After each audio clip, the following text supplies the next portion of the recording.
Tonight's stories are not campfire legends, and they're not scripts from a horror movie. They happen to people who did the same thing you've probably done dozens of times. They opened an app, ordered a ride, and assumed that the GPS, the rating system, and a glowing blue line on a map would keep them safe. Some of them got home, some of them didn't. These are 4 terrifying true Uber and taxi ride stories the app couldn't save them from. Let's start with a girl who realized halfway through her ride that her driver had quietly turned off the only thing that was supposed to protect her, the app.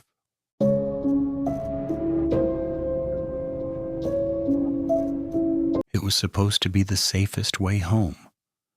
A simple 12-minute Uber ride after a Friday night at a friend's apartment. She did everything by the book before getting in. She checked the license plate, the car model, the driver's name, even the 4.9 rating. The driver greeted her calmly, confirmed her address, and started following the bright blue line on his screen. For the first few minutes, everything felt normal. The route was familiar, the city lights were comforting, and she let herself relax. She put her earphones in, scrolled through her phone, and only glanced at the map from time to time. Around the halfway mark, something subtly changed. The car turned down a street she didn't recognize. Not a huge detour, just unfamiliar. She looked back down at the driver's phone to reassure herself. That's when she heard it. A soft click, the kind of sound a phone makes when you lock the screen. The navigation voice stopped mid-sentence. The driver's screen went black. She waited for an explanation that didn't come. "Is everything okay with the app?" she asked, trying to keep her voice steady. The driver didn't answer right away. His eyes stayed fixed on the road ahead, hands tight on the wheel. "Connection issue," he said finally. "Happens all the time. I know where I'm going. Don't worry." Her gut screamed at her that something was wrong. She opened her own phone and checked the Uber app. The blood drained from her face. The ride was marked as complete. Trip completed, rate your driver. Outside the window, the city had started to thin out. Fewer stores, fewer people. The kind of streets where nobody looks outside at night. Her fingers trembled as she opened a chat with her best friend. She shared her live location and typed as fast as she could. "He turned the app off. It says the trip is over, but I'm still in the car." Then she took a screenshot of the driver's profile and license plate and sent that too. Her friend replied almost instantly. "Call me now. Why does it say you're home?" Instead of calling, she had an idea. She put the phone to her ear and pretended she was already on the line. "Yeah, I see you," she said loud enough for the driver to hear. "I'm like 5 minutes away. You're outside the building with the others, right?" "Yeah, you can see the car on my live location." The driver's eyes flicked to the rear view mirror. For the first time, their eyes met. He took a slow breath. Then, without a word, he changed direction. The car gradually moved back toward better-lit streets, toward traffic, toward places where other people existed. No more side roads, no more shortcuts. He finally stopped in front of her building. He unlocked the doors but kept his hands on the wheel, staring straight ahead. She got out without looking back, forcing herself not to run. She went straight upstairs, locked her door, and opened the app with shaking hands. There was no option to report the ride. Her trip history showed no journey at that time. The last recorded ride in her account was from 3 days earlier. The driver's profile had vanished. No name, no photo, no record that he had ever picked her up. The only trace that the ride had ever happened was in her chat. One live location, a couple of screenshots, and a message that still makes her hands shake when she rereads it. Everything else was erased with a single tap.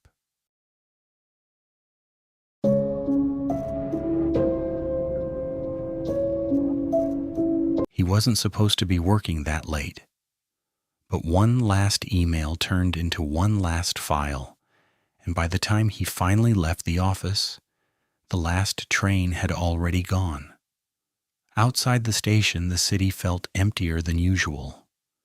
No rideshare cars with friendly logos, no glowing app notifications telling him his driver was 2 minutes away. Just a row of old taxis, paint fading, roof lights flickering. A man in his 50s stepped forward as he approached. "Taxi?" he asked. He hesitated. He preferred apps. Apps had ratings, maps, and receipts. But his feet hurt, and the night was cold. "Yeah," he sighed. The driver quickly opened the back door for him, almost too eager. Inside, the car smelled like a mix of stale smoke and cheap air freshener.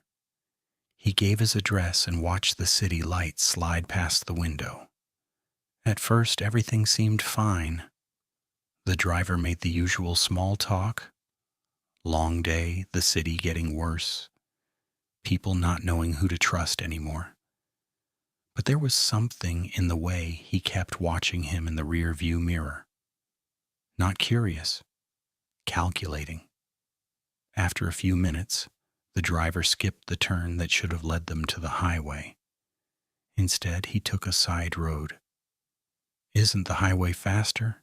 he asked. "Construction," the driver said flatly. "This way is better at night." He hadn't seen any construction on the way to work. And now the streets they were driving through were getting darker, emptier, lined with warehouses and closed shops. A heavy feeling settled in his chest. He decided he would get out at the next red light, pay, and call another ride. He waited, watching the traffic lights ahead, counting the seconds. When the car finally slowed at an intersection, he reached for the door handle. His fingers slid across smooth plastic. He looked down. There was no handle, no latch. Just a blank panel where something was clearly missing. A sharp chill ran through him. He quickly checked the other door. Same thing, no handle inside. From the mirror, the driver's eyes met his. "You okay back there?" His voice sounded too calm. "Yeah, I just feel a bit sick," he stammered. "Can you open the window?" The driver pressed a button.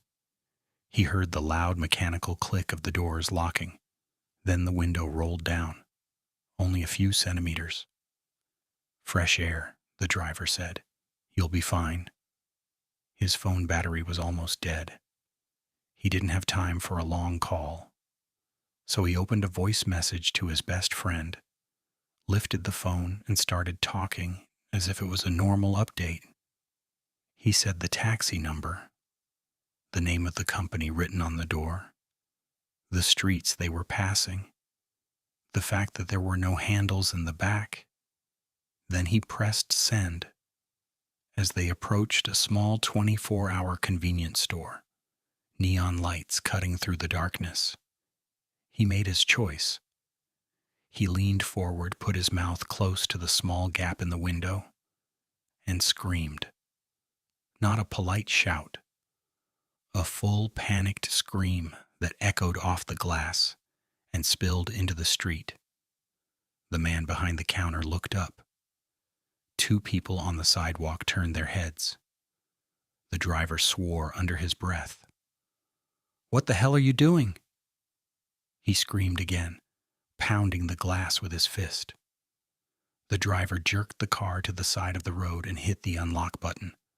"Fine, get out, get out!" He threw the door open, stumbled onto the sidewalk, and backed away, never taking his eyes off the taxi. The driver stared at him for a few seconds, then sped off into the darkness. He stood there for a long time, heart racing, feeling stupid and dramatic, but alive.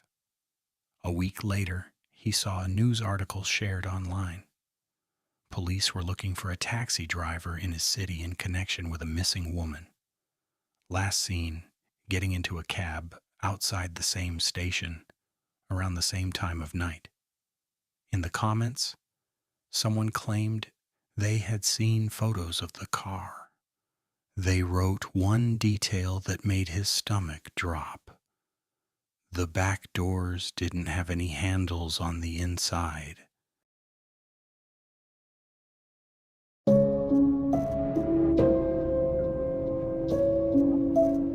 She stepped outside the bar to get some air while her friends paid inside.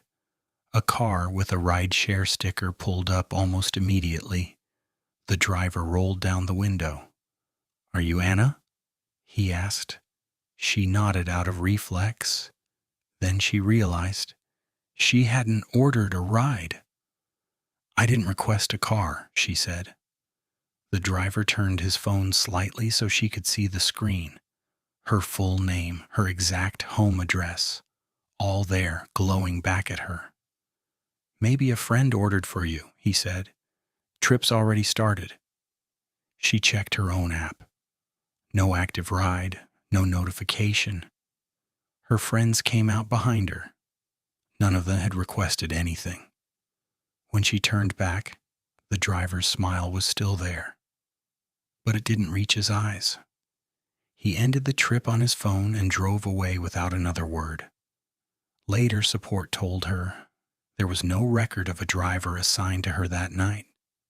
No trip, no charge. She can't prove it, but she's convinced he wasn't guessing. He had seen her name and address before.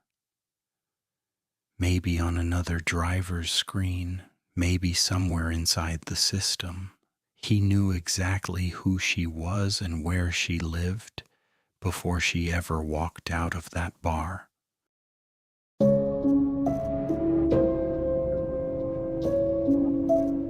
He booked the cheapest option, a shared ride.